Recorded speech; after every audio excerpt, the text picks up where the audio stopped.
Alrighty, folks. So Austin and I are going to play a quick game of math dominoes because I sent you home with a set of dominoes that you can cut out. So if you want to do this work, you can. To start with, know that you can do this all by yourself, but we're going to do it with two people just to show you. And Austin, just so you know, it zoomed in, so this is the edge of how far out we can see now. All right, so to start with, you're going to take turns drawing a domino from upside down, and you're going to add the blips on it together and say the entire math for that. So I'm going to say 6 plus 0 is 6, and I'm going to keep this one for myself.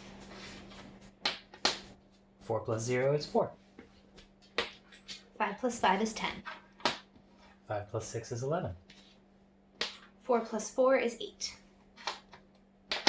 3 plus 0 is 3. You're going to keep doing that until all of the dominoes are spread out. Austin and I are just going to take some to speed things up.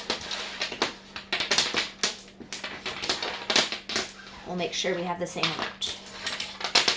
We can put these off the screen, I think. I have 12. 14. How many do you have? There, now you have 14. Good.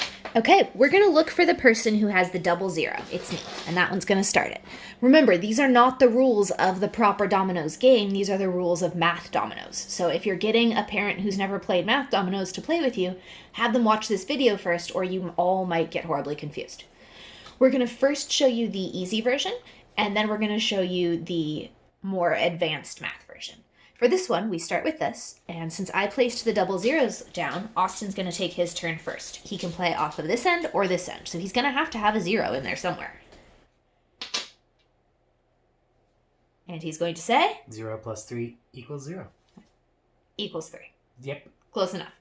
All right, now I can play a 0 or a 3. I'm going to find 0 times 3 equals. this one. I'm going to say 0 plus 6 is 6. Now it's Austin's turn. 6 plus 5 equals 11. And We've seen that one before. we have.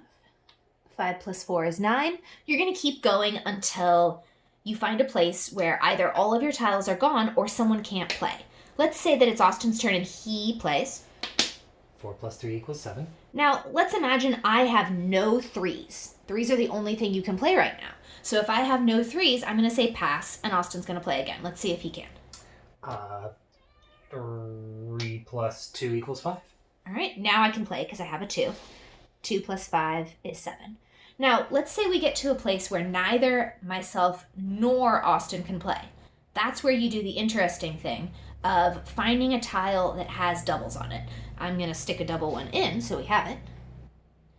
And Austin, can you play one on the end of that just to continue it for a sec? All right, let's say we got to this point and now neither of us can play because we have neither 1s nor 3s. At this point, you can take your double tile, turn it, and give yourself another outlet. This is different than the real dominoes game. 5 plus 0 equals 5. And here we go. 3 plus 1 is 4, and so on and so forth until you're all the way done. Now we're going to grab our tiles back, and I'm going to show you how you continue if you're trying to do the harder version. If this feels easy for you and you can do all of those little tiny maths easily, you want to try the harder version. So Austin, grab half, I'll grab half. We'll start by the person who has the double zeros playing again. It's me. All right, now this time we're going to be adding up every single time. So right now the total that's out in our board is 0. I'm going to say the total of what's in my hand, which is 5, plus the total of what's on the board and turn that into a math question. So 0 plus 5 equals 5.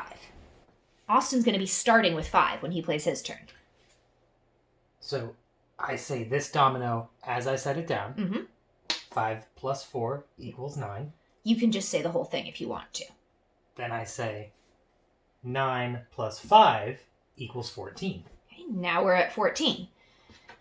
What's in my hand is worth 7, so I say 7 plus 14 equals 21.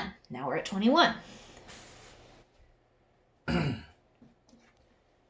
21. 3 plus 1 equals 4. Plus 21 equals 25. All right, we're at 25. 1 plus 5 is 6. 6 plus 25 is 31. And you're going to keep going until you all run out of dominoes, using the same rules where you have to skip a turn if you can't play, and you can turn one out if you need. That's how to do math dominoes. If someone can invent a new version of math dominoes that uses multiplication, I would love to hear what you come up with. Remember that this is a lovely way to practice math, and if you get other people in your family, you can have them practice too. That's all for now. Hi and bye.